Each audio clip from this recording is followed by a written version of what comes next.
Título: La aventura mágica de Sophie en el bosque encantado. Capítulo 1. El día especial.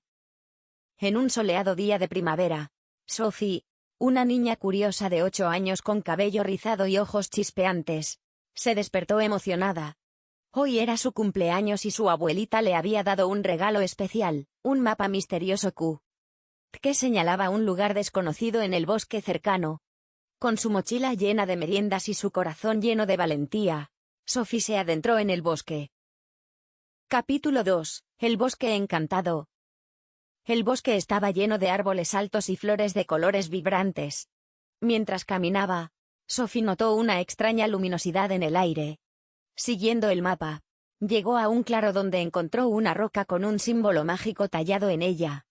Sin dudarlo, puso su mano sobre la roca y de repente, todo a su alrededor comenzó a brillar. Sophie se encontró en un lugar completamente diferente. El bosque había cobrado vida con criaturas mágicas. Un zorro parlante y un búho sabio se acercaron a ella.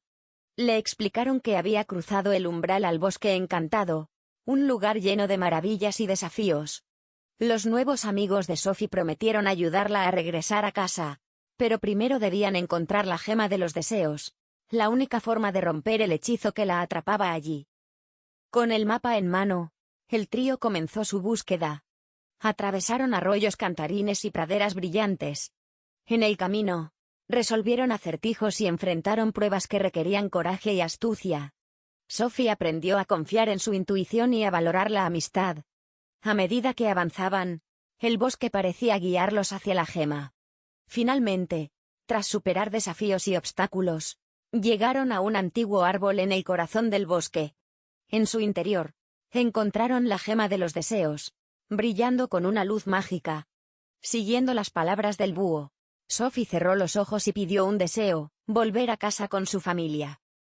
Aunque Sophie volvió a su vida cotidiana, nunca olvidó su increíble aventura en el bosque encantado. A medida que crecía, recordaba con cariño a sus amigos mágicos y a las lecciones que había aprendido. Siempre supo que la magia estaba en todas partes, lista para ser descubierta por aquellos con corazones valientes y mentes abiertas.